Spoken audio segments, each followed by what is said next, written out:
guys, it's your boy Jeff here, aka J Hurricane 55, here to come back at you, man, for another episode of Postd'UpMedia.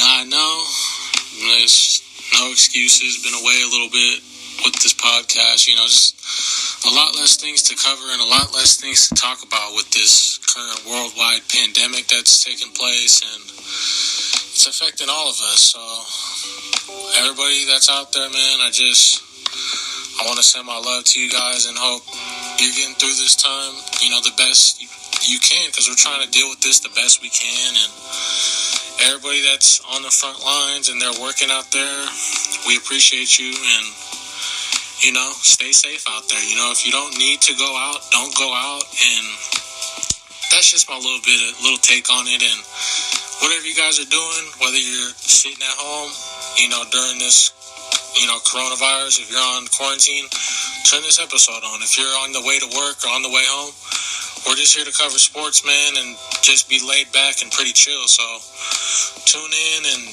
get whatever you want, man, and just kick back, because I'm going to take it from here, and let's get right into this episode. So what we're going to start off by covering right now is the NBA going to come back, and are they going to finish off the rest of this season?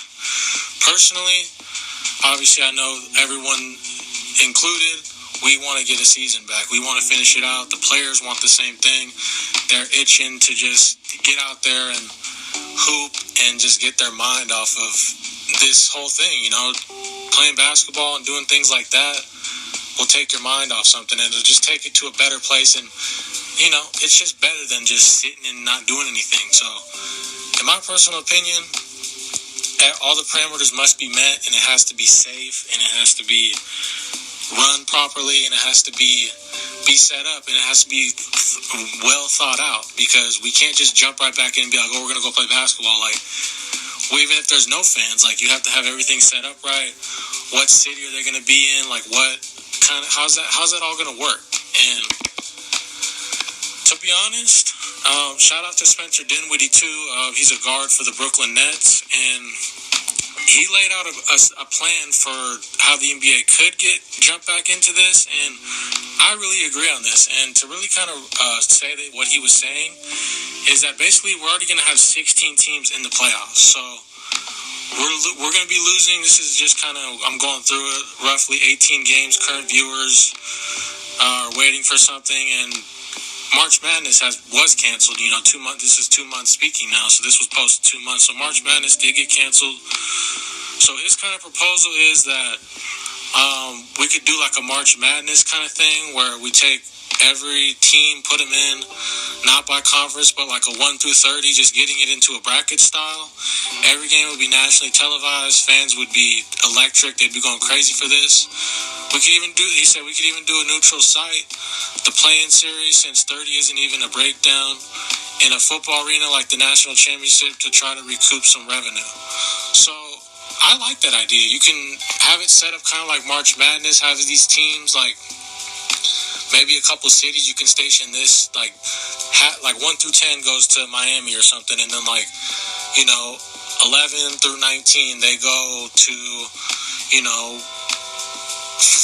somewhere else in Florida. Let's say they go to Orlando or somewhere that would take them, and then 20 through 30 they would go to another location too.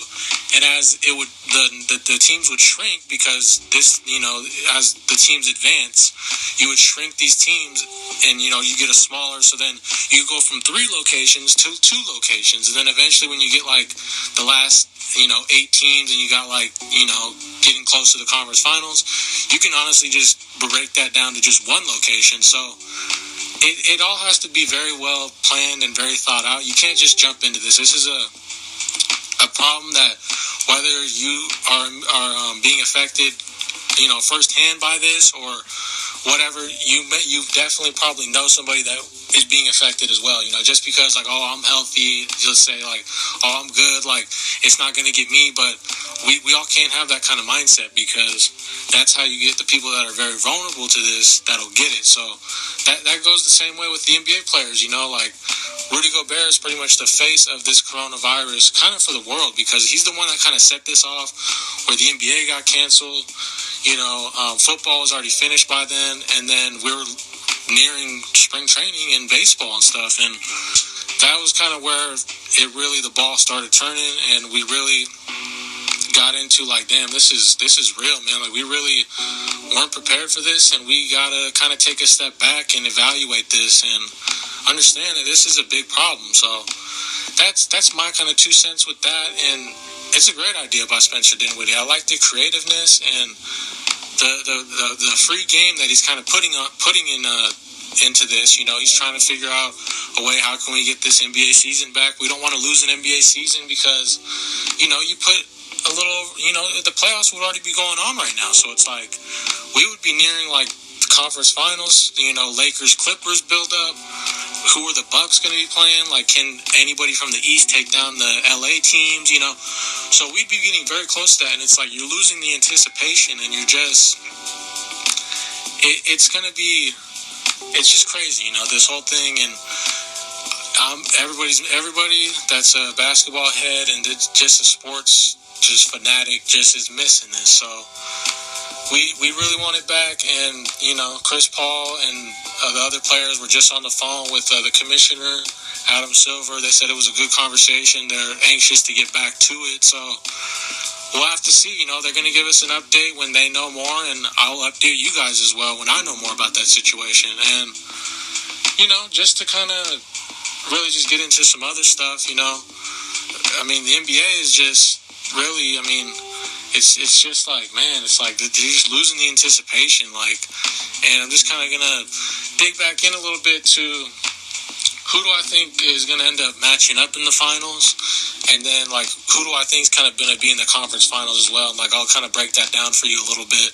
just to give you something to just food for thought, and just give you something to think about. So I'm going to start out on the Eastern Conference, and I'm going to say the Milwaukee Bucks are going to obviously make the conference finals, and then I think that the Bucks are going to be facing, now this is kind of a tough one. You could go with the Celtics, you could go with the Raptors, you could even go with the Brooklyn Nets. If they get KD and Kyrie to come back in the playoffs, it's the playoffs, man. The ball gets rolling.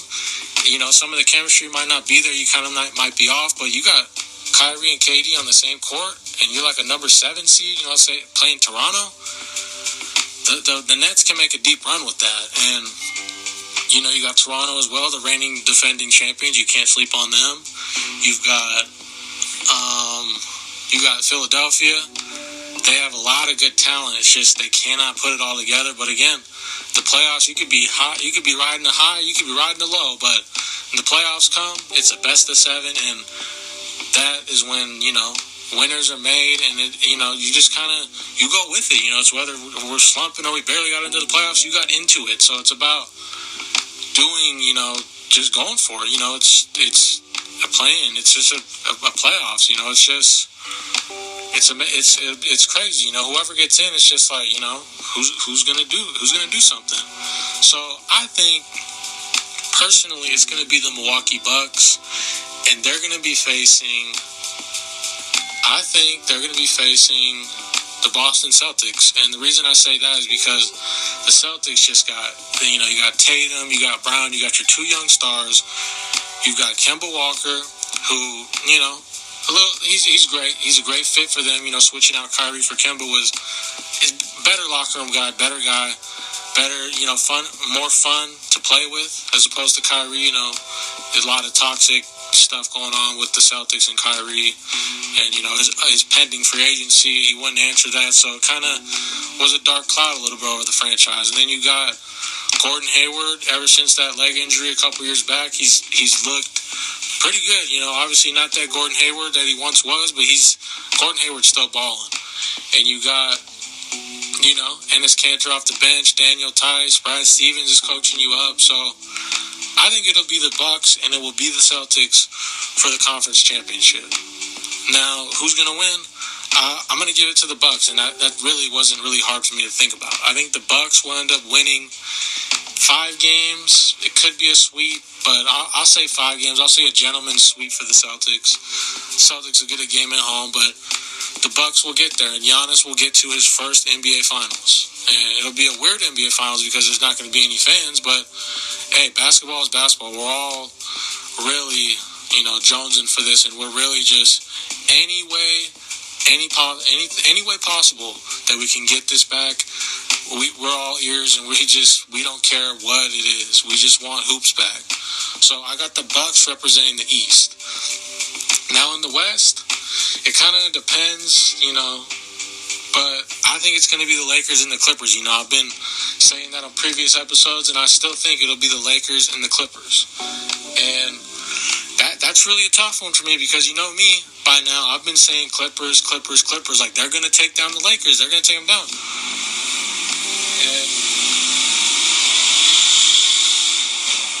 And I still do think that they will. But it's very hard to just say, LeBron's going to go down, because when's the last time LeBron was beaten in a series, like in a conference? Because he's lost finals, I get it, to the Warriors, one of the best teams ever constructed. You add Kevin Durant to that team, they're unstoppable. It's you can't stop that team. So, I get it, LeBron's coming out to the West, but in like a conference series, the last team to beat LeBron, it had to have been the Boston Celtics before he joined the Heat, because he was going to finals every year from Miami and then continuing on into Cleveland. So it's like it's a tough one to pick, but I'm still riding with the Clippers. I'm not jumping ship. I think they have a lot of depth. You have three dudes that can just go get it for you off the dribble. You got Kawhi, you've got Paul George, and you've got Lou Williams. Now, for the Lakers, LeBron James is going to get his. But if LeBron James goes to the bench, yes, you have Anthony Davis in there, but, it's like, don't get me wrong, Anthony Davis is one of the best players in the league, and he's going to post you up. He's going to hit, good mid-range. He's going to do pick and pop, pick and roll, catch lobs. He's a force, man. But it's like, he's not like more like a Giannis or like a Ben Simmons or like a bigger forward like that is like a playmaking forward on top of like everything else that he does. So like, don't get me wrong, it's the playoffs. Like, LeBron's going to play a lot, but it's like when, let's say, Kawhi goes to the bench, I got Lou Will coming in. I got Paul George kind of spelling time with Kawhi, so Paul George and Lou Will be out there. I have two ISO guys, and not just two ISO guys, two playmakers that like can go get theirs and then can set others up as well and draw a lot of attention when they have the ball. So like, I think it's very, that's a little bit of an issue, but still, you have LeBron James. LeBron James can win this series, and I would not be surprised. I'm just picking the Clippers because I think the Clippers have showed me that they are the better team. They have more depth, and obviously they have the coaching edge. That's not even a question. You could break down the whole staff of each team. Clippers have it by a landslide. The starting five, I give it to the Clippers a little bit because you got Beverly, Paul George, Kawhi, Marcus Morris, which was a great pickup, and then Ivica Zubac. And then the Lakers, you got Avery Bradley, Danny Green, LeBron, AD, and then JaVale McGee. Avery Bradley's a great guard. He'll guard up, but like, I just don't see like Avery Bradley and point guard in the same sentence. So that's why LeBron's in there, and he runs point forward and like takes that pressure off of Bradley. But I just really think the Lakers are gonna put up a fight. This to me is a 6-game series, definitely probably a 7-game series, but for surely 6 games. And I got the Clippers personally winning in 6 games. The home court's not going to matter. Both these teams are in LA. So I personally have the Clippers beating the Lakers in 6. And like I said, if the Lakers win, I will not be surprised. But I do think the Lakers are about 1 year away, and they're kind of a couple pieces away because they got a great team, but I don't see them beating the Clippers. I'll have to see it to believe it. So that's my take on that. And we would probably have a finals. Yeah, a finals of the Clippers and the Bucks. That is going to be a good one. But this is where Kawhi Leonard gets his 3rd chip on his 3rd different team. Paul George gets the first championship he's been seeking. Lou Will gets chipped up. Trez Harrell gets a chip. Doc Rivers gets another chip to his resume. And I really think I'll take the Clippers in 6. I won't give the Bucks a gentleman's sweep. The Bucks will put up a fight. These games won't be blowouts. They'll be close games. But I just think the Clippers will use the same blueprint that the Toronto Raptors used, and that's by putting a wall with Giannis and shutting down Giannis's lane to the paint. So you're forcing. They got shooters, but hey, Giannis is gonna make dunks. But guys can go cold from outside on the 3-point line, or you got a great defensive scheme. You got great rotations. You can honestly trap them, and you can honestly force turnovers. And that I got the Clippers in 6. So Clippers, I think, will be the NBA champions when this is all said and done. And I mean, yeah, and also another thing to keep in mind as well is I haven't actually watched The Last Dance yet, but I have them all recorded up, and I'm going to record them, and I'll probably come back in on an episode and kind of recap you guys kind of what's my thought about it, and it'll be a great series to obviously watch. I know some of you guys have, but I got to get into that. I've let them all kind of stack up so I can binge watch them, because that's the best way to kind of watch it, I think. And yeah, that's kind of my update on the NBA right now, and I hope everybody's staying safe out there. And just to let you guys know, we were going to get a website going. We were going to get some merchandise going. That's still going to happen, but it's been pushed back, for right now. But definitely when we get the ball rolling back on that, you guys will be the first to know, and I'll let you guys know how to get it and everything. And as well, before I sign out, anybody out there who wants to hop on an episode with me to talk football, to talk basketball, to talk, baseball, to talk whatever you guys want to talk, I want someone to hop on with me on an episode and, bounce stuff off you and just talk straight sports, whether it's for 20 minutes, 40 minutes, however long you want to hop on the episode for. We got nothing but time, it's quarantine. Some of you guys are working and on the front line, so whenever you got a free time or whatever, hit me up on Instagram and Twitter at Postd'UpMedia and let me know. We'll set up an episode. We'll set it up. I'll get you on, get the Anchor app. The Anchor app is in the App Store and probably in the Android store as well.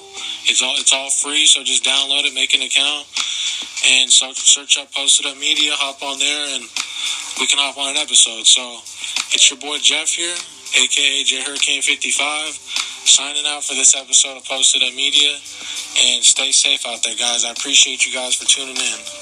I'll see you guys.